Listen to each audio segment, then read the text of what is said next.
Good morning, Saturday morning, race day from Durana Raceway here in Ohio for the IHRA season opener. Last night we were here till probably 1:32-ish in the morning, just getting things cleaned up, fixed. We ended up having to change a short block because it needed it. But this morning, going through and Austin's playing motor mechanic. I'm getting all the heads out and ready, making sure we have stuff ready to go. Blaine's doing some cleaning. Tyler's putting some clutch stuff together. And here in a few minutes, once Dad picks me gaskets, start putting this hot rod together. First round is at 4 o'clock from what I've heard. So, well, we have, 6 hours. We're trying to make sure we're on top of stuff and make sure we're prepared, and we want to win this thing, so we're working like that's going to happen. How we doing, buddy? Good. Had a little bit of catch can overflow come in. Had a little bit of crankcase pressure on that run. So we got quite a bit of oil doused all over the car. So the catch can got, I wouldn't say it was full, but it was breathing pretty heavy, so we had quite the mess back here, but I'm getting it cleaned up.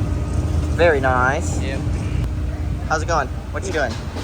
I just cleaned up all my hardware. I'm gonna throw this thing in and get the next 2 rounds ready to go. Should have everything. My goal is to actually be able to sit around and do nothing. I know that's not gonna happen, but that's like the goal. You know? You never do that, dude. Yeah, never. Not often. It's quite a joke, dude. Guy had to stop doing tire stuff to come over and say that. Mr. Austin, what you working on over here? Oh, I had just a couple of little things that needed done on our 3rd in line motor that now that it's got the one out from yesterday, I can go through and finish up and get it ready to go to the finals if we need it. Very cool. Got motors there, more motors under there. Hello. Over there is finishing up, checking the blower, making sure she's good to go.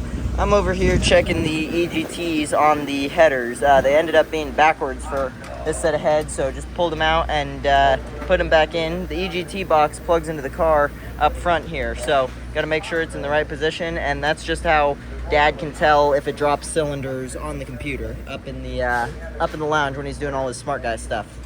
Way above my pay grade, but I can work on it. Just out here folding the parachutes real quick. We're doing some last little stuff on the car. Tom's fixing a piece of the chassis, welding it up, and a few minutes, probably 20-25 minutes, keys will be in it and she'll be ready to fire up. So Austin's torquing the rods. Other than that, just chilling, making sure stuff's ready to go and making sure it's right. Alright, well, we've got a second. I want to give a quick shout out to one of my friend's companies. Her name's Autumn, and her company facilitates making fire suits that are specifically cut for women. And what's really cool is she's 18 years old and she saw something that needed to be done, and she started a company and made it happen. I really respect the hustle, and she makes all kinds of fire suits from single layer, double layer, and she said she can even get me an SFI 20 suit for intro if I wanted. Really cool, respect the hustle that she's got going on, so go follow her on Instagram and Facebook and all the social medias. I really respect what she's doing, and if you can, support her, because it's really cool. We are on our way up to the lanes for E1. We run Mr. Dale Creasy, and we're kind of running away from stuff up there, as you can see, but we're on our way up to the lanes and hoping and praying this goes our way. This is not cool, Kanye. We are headed back to the pit. It is pouring cats and dogs, and somebody's in the sand trap. So overall, not cool, Kanye. This is not quite cool. This is not quite racing weather. Well, I guess I'm gonna go get a Mountain Dew and hang out for a while. So, my extensive list of job duties here at Haddock Automotive, janitor / water peeper outer is added to that list.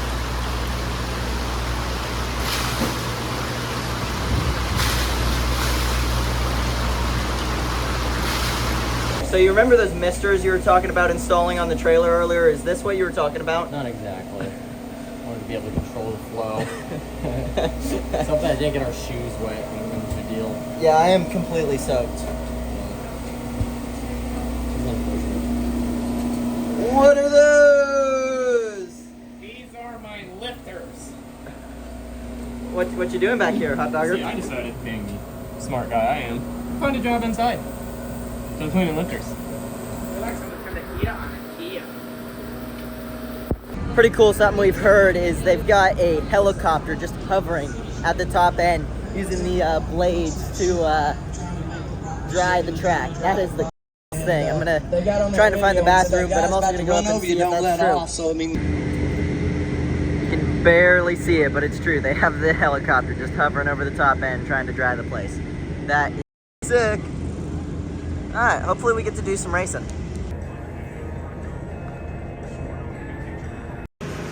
There's a little bit of water over here to go for a swim, but other than the track's looking good. That's the owner of IHRA over there, pushing water out of the way with a tractor. What a gangster. This is cool. Shoo!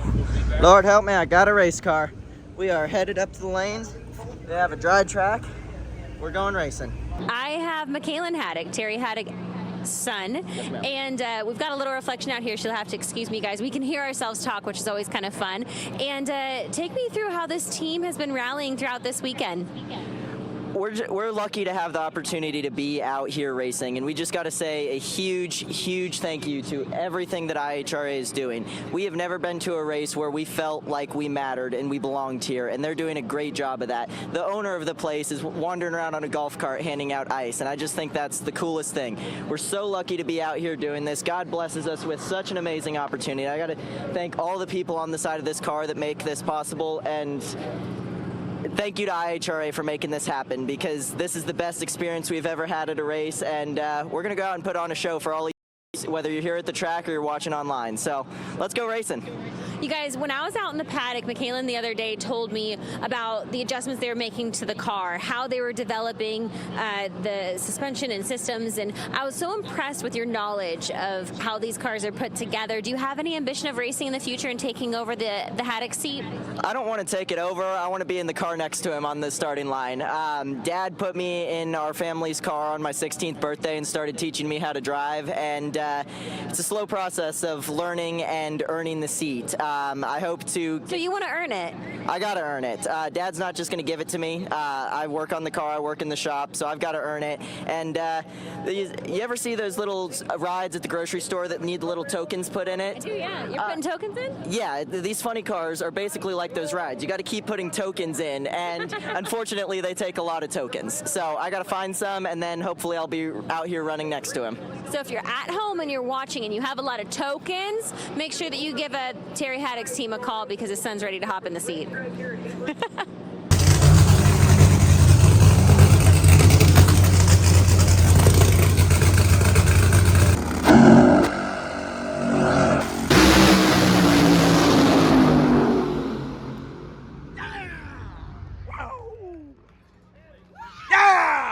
We ran a 4:14.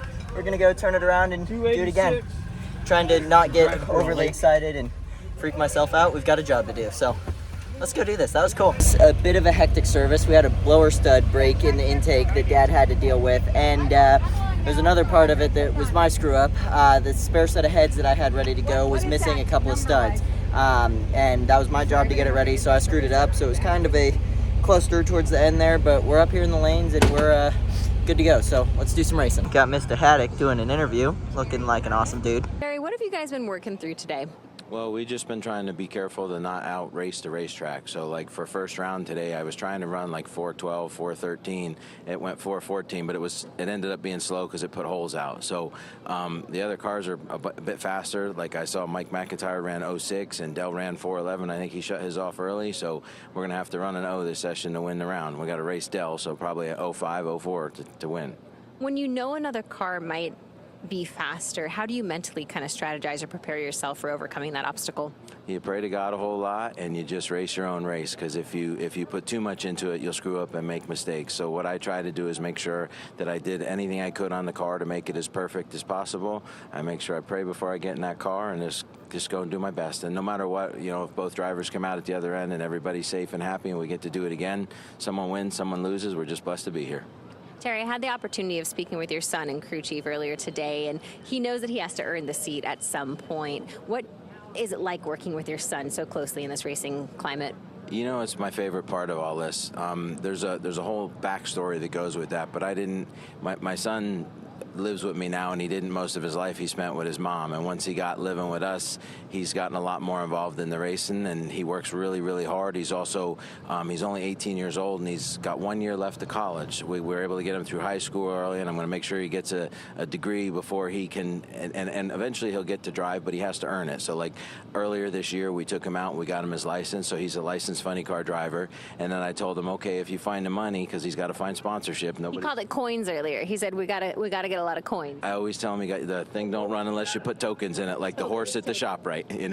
So I told him, you go out and find the tokens, you can drive at that race. So he went and went to all the people he works for in the social media business, and they all pitched in and sponsored him at that last Funny Car Chaos race, and he went to the semifinals. So we're real proud of him. He's going to be a talented driver. I think he's got some real good potential, but we got to find money because this stuff is extremely expensive. And fun to watch. And coming back after the break, we'll see more from the funny car class.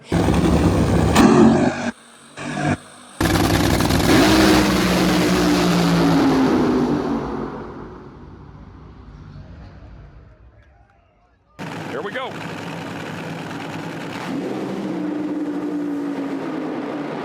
Boy, lit up, traveling down through there to get the job done. Wow. New reaction times by a small margin to Worsham. The win margin, 19 thousandths of a second to Worsham as well. You guys did an awesome job. Thank you very much. We appreciate how hard you worked this weekend. You guys all did great. Thank you. And y'all got along. It's really nice to work with y'all this weekend. With tuning it, you can always woulda, coulda, shoulda. Probably should have put more fuel back in it down there, but I didn't know what the track's going to take. We don't have enough experience to know. You know what I mean? This weekend we were able to learn to build a hot weather tune-up, and I think that'll help carry forward. And I bet you when we look at the drive shaft and know, like our primary chart, all the stuff we've been working on is going to be right on track. I added one nut for the track temperature. It went 889 60 foot, or 886. 886 60 foot. He went 9-0. You know what I mean? We beat every number. We beat them. We did good. Just have enough of it. And we came here and we put on a show. We didn't embarrass ourselves. That's fact. I thank you guys for doing all this. I'm disappointed, but I can't be. We're blessed that we got to do this weekend.